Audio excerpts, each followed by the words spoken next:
I met Douglas Price on a rainy Thursday evening at the Harbour Cafe in Krabi, and what he told me that night still haunts my dreams. This is a story about a man who thought he had found salvation in the arms of a Thai woman named Nok, only to discover that love can be the most dangerous weapon in the wrong hands. If you think you know how deep corruption can go, think again. What happened to Douglas will shake you to your core. So make sure you subscribe to this channel, because stories like this one need to be told. Douglas was 53 years old when his world collapsed for the second time in his life. The first collapse had been his divorce 3 years earlier back in Manchester, where his wife of 22 years had walked out with half of everything he had worked for, leaving him with a 3-bedroom house that echoed with memories and a bank account that barely covered his monthly expenses. He was an electrical engineer by trade, methodical and precise, the kind of man who measured twice and cut once, who believed in following rules and trusting systems. But systems, as he would learn, can be corrupted from the inside.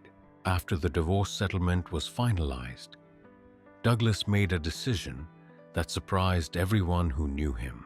He sold the house, liquidated his pension, and booked a one-way ticket to Thailand. Not because he was running from his problems, he told me, but because he needed to find himself again. He rented a small apartment in Krabi, far from the crowded beaches of Phuket and Bangkok, where the tourists came and went like waves. Krabi offered him something different, something that felt real: the limestone cliffs that rose from emerald waters, the fishing boats that returned each evening with their catch, the rhythm of a life that moved slower than the corporate world he had left behind. For 6 months, Douglas lived quietly. He learned basic Thai phrases, explored hidden beaches on his motorcycle, and slowly began to feel human again. He would sit at beachside restaurants, watching the sunset paint the sky in shades of orange and pink. And for the first time since his divorce, he felt something resembling peace. But loneliness has a way of making itself known, especially in the quiet moments between day and night. And Douglas began to crave connection, companionship, someone to share the beauty he was discovering. It was at the night market in Ao Nang where he first saw her. Nok was 28 years old, with long black hair that caught the light from the food stall lanterns and eyes that seemed to hold secrets. She was working at a small jewelry stand, carefully arranging silver bracelets and rings made from local stones. What struck Douglas first was not her beauty, though she was undeniably beautiful, but the way she carried herself with quiet dignity, despite the chaos of tourists haggling around her. When their eyes met across the crowded market, she smiled, and Douglas felt something shift inside his chest, a warmth he had not felt in years. He approached her stand, pretending to be interested in a silver necklace, but really, he just wanted to hear her voice. When she spoke, her English was careful but clear, each word chosen with precision. She told him about the stones, how they were found in the local caves, how each piece was unique. They talked for 30 minutes while other customers came and went. And when Douglas finally bought the necklace, not because he needed it, but because he wanted a reason to return, Nok wrote her phone number on the receipt with a shy smile that made his heart race like a teenager's. Their first date was simple: coffee at a small cafe overlooking the beach, where they sat for 3 hours talking about everything and nothing. Nok told him about her life growing up in a small village north of Krabi, how she had moved to town to support her family, how she dreamed of opening her own boutique someday. Douglas found himself sharing stories he had never told anyone about the loneliness after his divorce, about the feeling of starting over at 53, about his hope that Thailand might offer him a second chance at happiness. What struck me most about Douglas's description of those early weeks was how naturally their relationship seemed to develop. Nock would finish work at the market and meet him for dinner. They would walk along the beach, her hand small and warm in his, talking about their dreams and fears. She introduced him to her friends, took him to local restaurants where tourists never went, taught him to appreciate Thai food beyond the standard pad, Thai and green curry.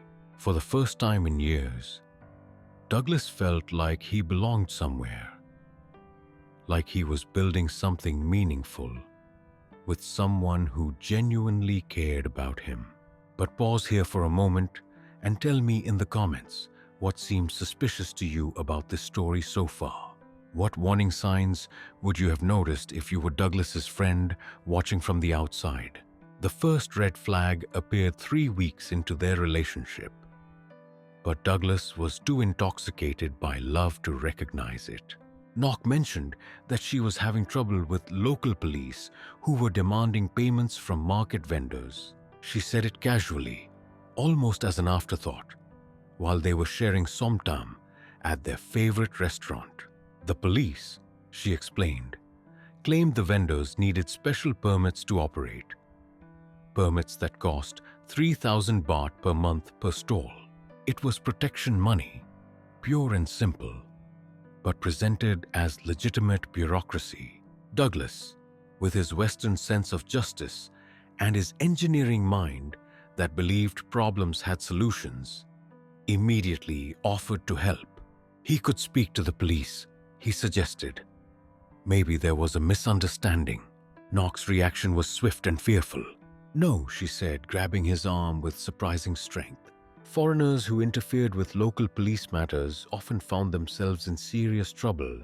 Better to pay and avoid conflict. She had seen what happened to other vendors who tried to resist. Their stands were shut down, their goods confiscated, their families threatened. The way she described it made Douglas feel protective and angry at the same time. Here was this gentle, hard-working woman being exploited by corrupt officials, and there was nothing he could do about it without potentially making things worse for her. So when Nock mentioned that she was struggling to come up with her monthly payment, Douglas offered to help without hesitation.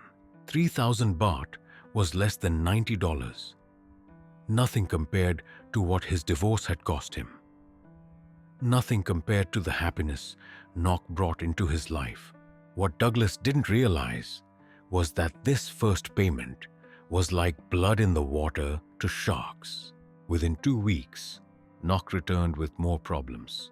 Her landlord, apparently connected to the same police network, was demanding additional fees.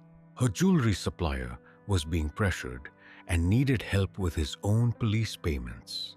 Each request was reasonable on its own, always presented with genuine distress and gratitude, always accompanied by promises that this would be the last time. Douglas found himself caught in a psychological trap that experts call the commitment escalation. Having already helped once, he felt obligated to continue helping.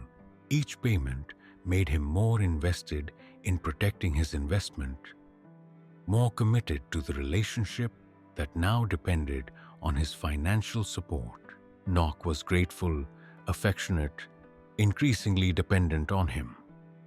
And Douglas interpreted this as love deepening rather than manipulation intensifying. The requests grew more frequent and more expensive. Nock's family faced medical bills that insurance wouldn't cover. Her younger brother needed bail money after being arrested on trumped-up charges. Her mother required surgery that would cost 15,000 baht. Each crisis arrived with perfect timing. Just when Douglas was beginning to question the previous payment, just when he was starting to feel like things were settling down. What made the manipulation so effective was that Nok never asked directly. She would share her problems as a girlfriend shares concerns with her boyfriend, looking for emotional support rather than financial assistance.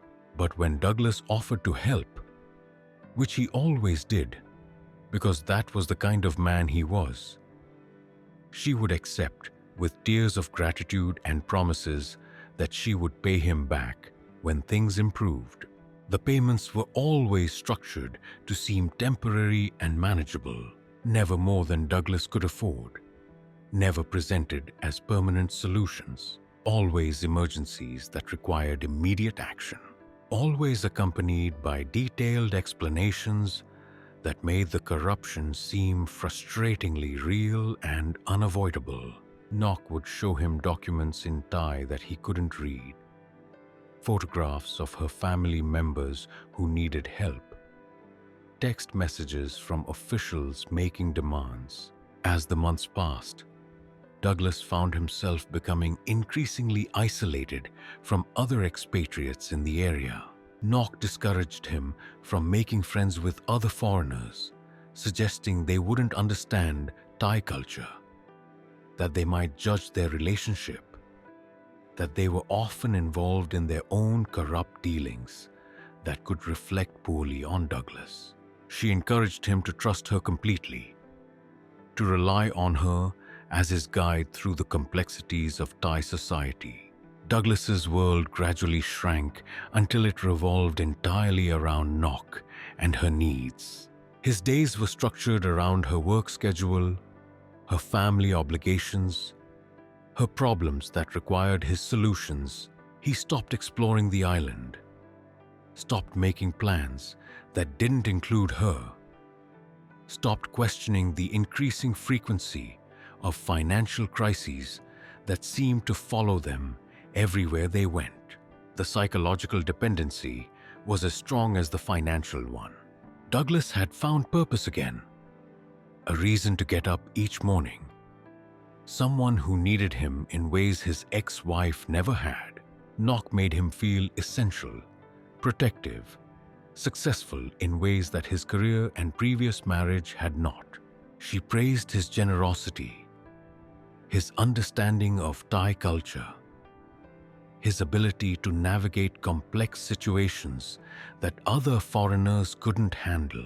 But dependency works both ways, and Douglas was becoming as addicted to being needed as Nok appeared to be to needing him. Every payment reinforced his identity as her protector and provider.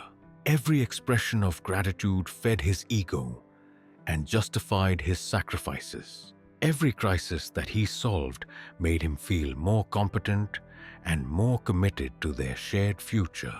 By the time 6 months had passed since their first meeting, Douglas had paid out nearly 200,000 baht in various fees, fines, medical bills, and emergency expenses.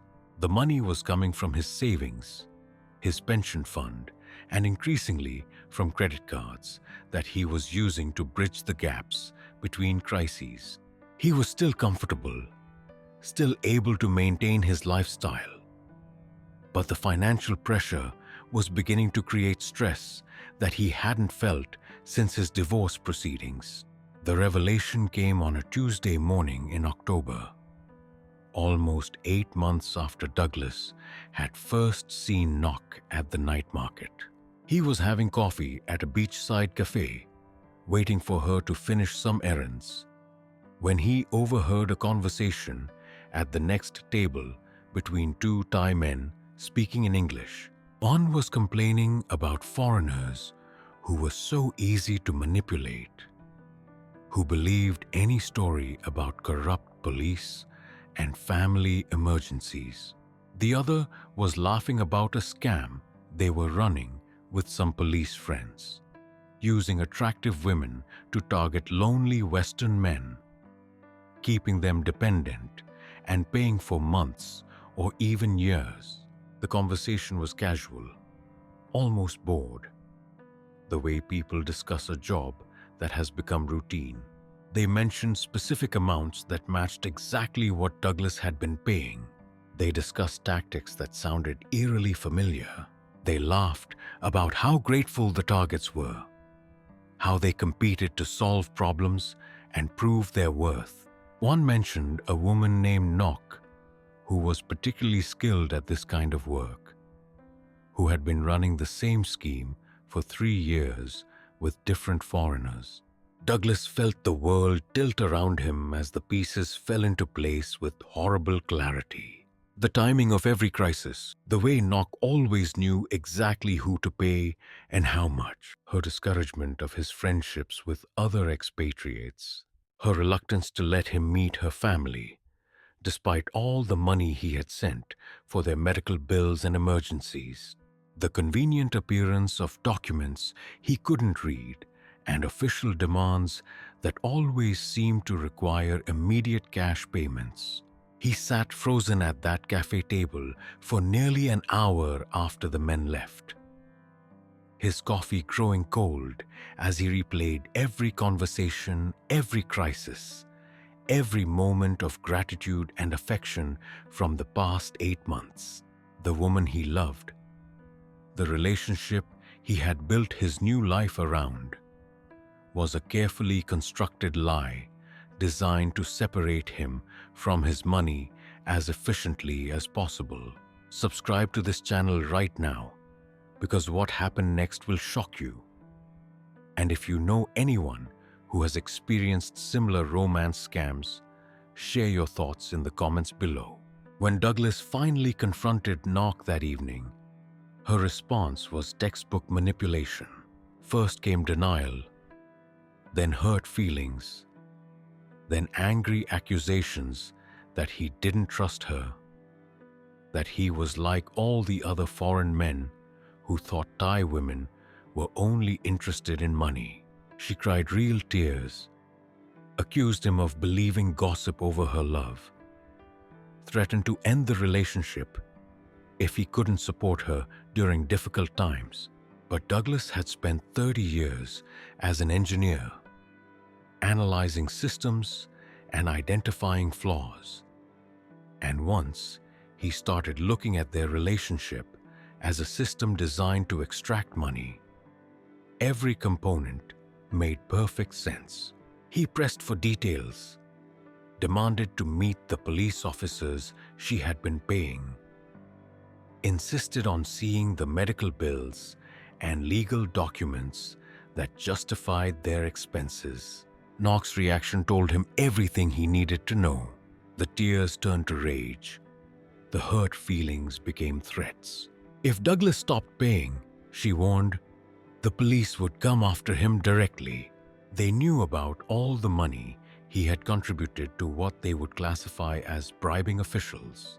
They had records, photographs, evidence that could land him in a Thai prison for corruption charges that would destroy his life. The beautiful, vulnerable woman he had fallen in love with revealed herself as the architect of a sophisticated trap that used his own generosity and cultural ignorance against him. The police protection she had claimed to need from his payments was actually police partnership in a scam that targeted foreign men like him.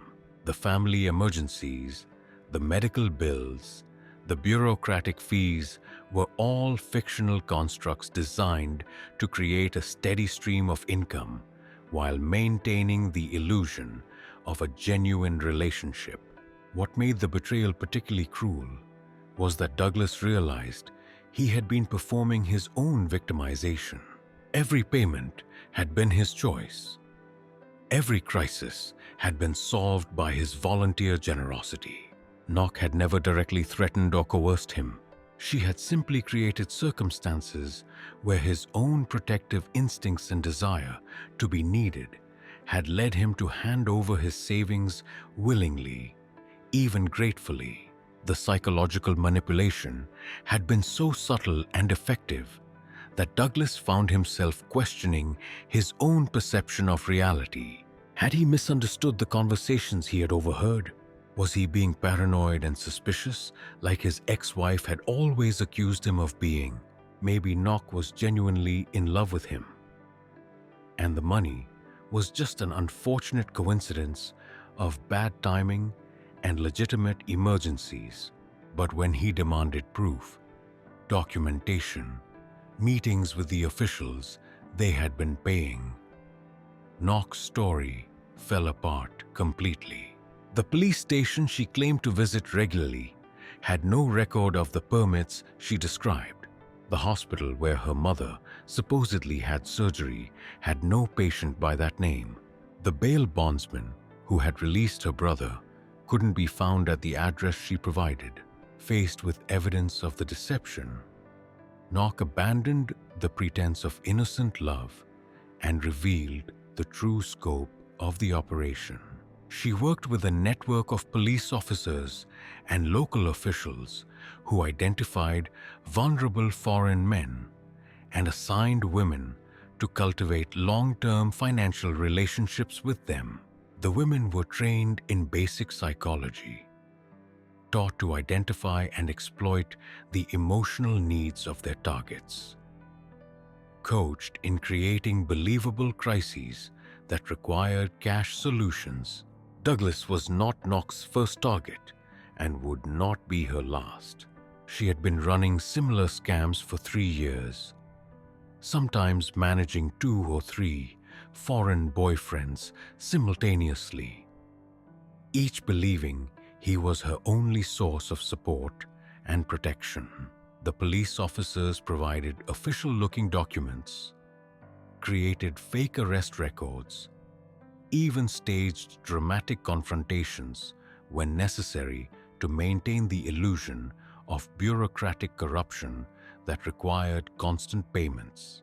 The network was sophisticated and profitable, generating hundreds of thousands of baht per month from foreign men who were isolated, lonely, and eager to prove their worth through financial generosity. The victims were chosen carefully. Men who had enough money to sustain long-term extraction, but not enough sophistication to navigate Thai legal and social systems independently. What happened next surprised even me when Douglas told me this story. Instead of simply cutting his losses and leaving Thailand, instead of reporting the scam to authorities who might or might not be trustworthy, Douglas decided to fight back in a way that nobody expected. He had spent 8 months learning about Thai culture and building relationships in the community. He spoke enough Thai to conduct basic conversations. He understood how to navigate local bureaucracy when he wasn't being deliberately misdirected. Douglas began documenting everything. He recorded conversations with Nock where she admitted to the scam. He photographed the fake documents she had been using to justify payments. He researched the police officers involved and discovered they had been running similar operations with other women and other foreign men. What had started as a romantic relationship became an investigation that consumed his days and focused his anger into productive action. The breakthrough came when Douglas contacted other expatriates in the area and discovered he was not alone. 3 other foreign men had experienced similar relationships with different women, all following the same pattern of escalating financial emergencies and police corruption. Together, they had lost nearly 800,000 baht over the course of 2 years. More importantly, together, they had enough evidence and credibility to approach higher authorities who were not involved in the local corruption network. Thai authorities take fraud against tourists seriously when it threatens the country's reputation and tourism industry. The investigation Douglas initiated resulted in arrests, prosecutions, and the dismantling of a network that had been operating for more than 5 years. Knock and 3 other women were charged with fraud and conspiracy. 4 police officers lost their jobs and faced criminal charges. Several local officials were transferred or demoted.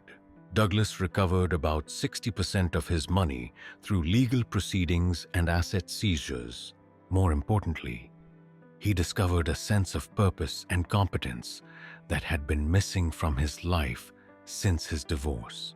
The investigation had put him in touch with expatriate communities, legal advocates, and local officials who appreciated his methodical approach and cultural sensitivity. The experience changed Douglas in ways that surprised him.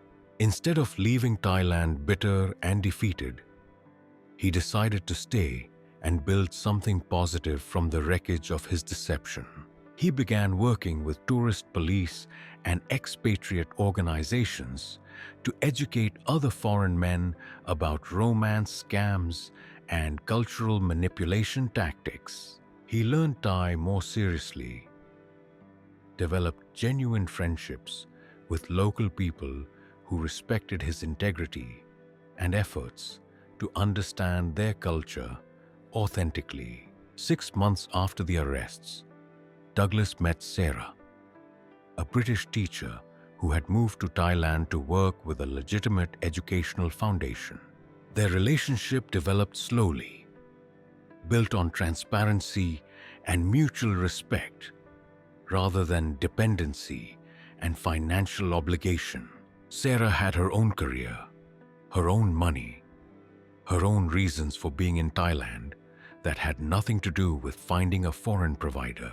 What struck me about Douglas when he told me this story was how the experience had changed his understanding of love, trust, and cultural exchange. He had learned to distinguish between genuine connection and skillful manipulation, between cultural adaptation and cultural exploitation. His relationship with Sarah was stronger and more satisfying than his marriage had been, partly because he now understood himself better, and partly because his trauma had taught him to value authenticity over convenience. Douglas now helps other expatriates navigate Thai bureaucracy legitimately, assists with translation and cultural mediation, and works with law enforcement to identify and prevent similar scams. His engineering background serves him well in analyzing the systems and methods that fraudsters use to target foreign nationals.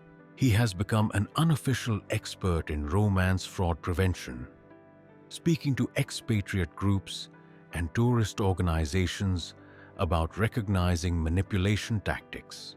The story Douglas told me that night at the Harbor Cafe was ultimately one of transformation rather than victimization. Yes, he had been deceived and exploited by people who saw his loneliness and generosity as weaknesses to be monetized.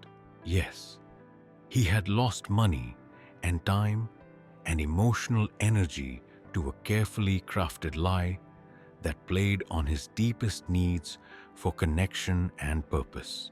But he had also discovered reserves of strength and wisdom that he hadn't known he possessed. The systematic approach that made him a good engineer had also made him an effective investigator when he channeled his energy toward uncovering truth rather than avoiding it.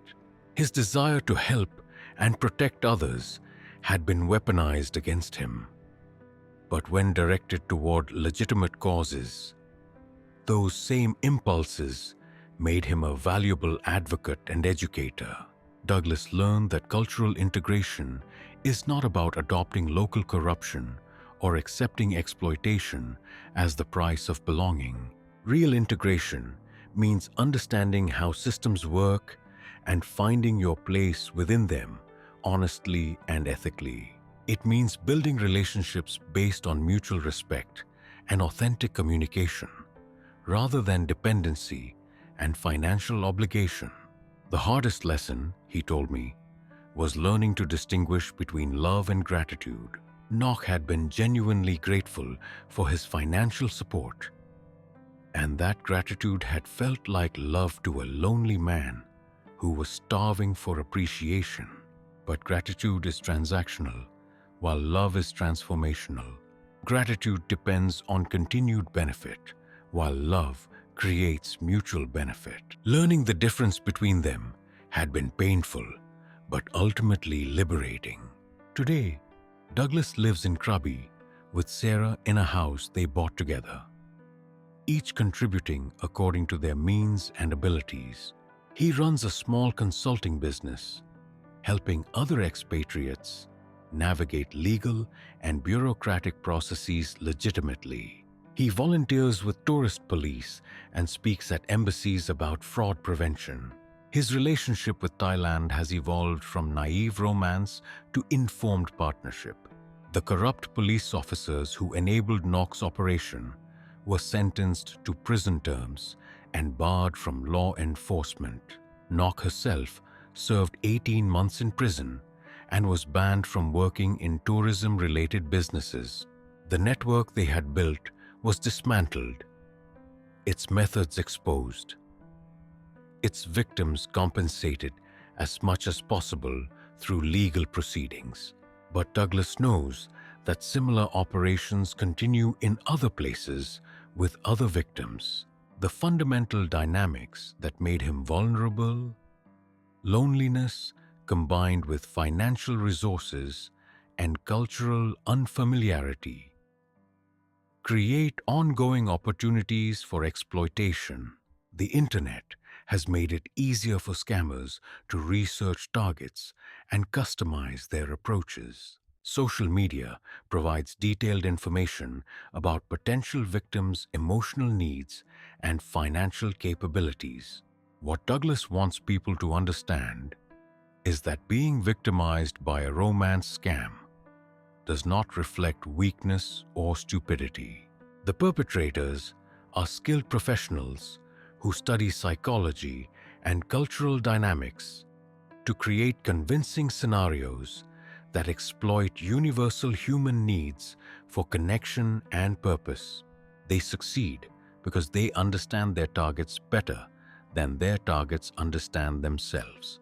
The protection against such scams is not cynicism or suspicion, but rather self-knowledge and community connection.